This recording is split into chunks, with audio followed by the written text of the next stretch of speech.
নমস্কার, কেমন আছেন সবাই? আশা করি খুব ভালো আছেন। আমিও খুব ভালো আছি। আজকে ব্লগটা এখান থেকে স্টার্ট করছি। অনেক দিন কোনো ব্লগ দেওয়া হয়নি। ভাবছেন হয়তো এখান থেকে কবে থেকে ব্লগটা স্টার্ট করলাম। আজ যাচ্ছি মায়াপুর।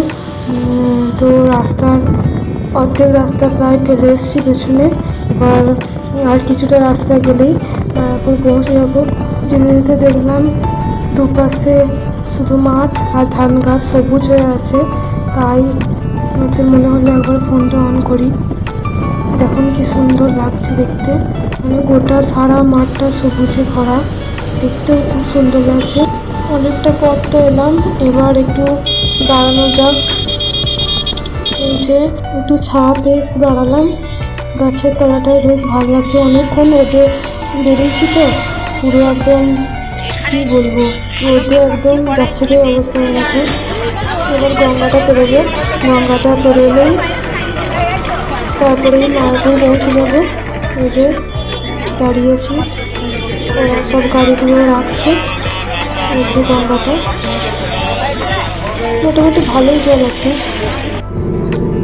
ওই যে মন্দিরটা দেখা যাচ্ছে, একটু একটু নৌকায় করে পেরোচ্ছি। পুরো একদম গঙ্গার মাঝ বরাবর পৌঁছে গেছি। প্রচুর লোক, নৌকাতে প্রচুর লোক। এই প্রথম এক্সপিরিয়েন্স আমার নৌকায় চাপা। কোনোদিন আমি নৌকায় চাপিনি আগে।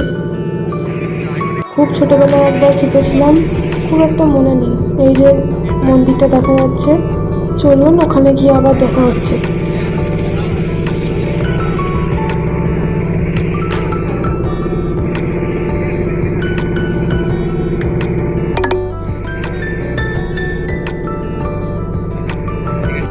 এই যে মন্দিরের ভেতর ঢুকে গেছি।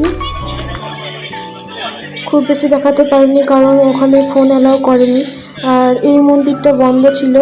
তারপর বিকেল 3টে থেকে আবার খুলে দিয়েছিল, ঢুকেছিলাম ভেতরে, কিন্তু ফোন অ্যালাউ করেনি। পরিবেশটা বেশ সুন্দর।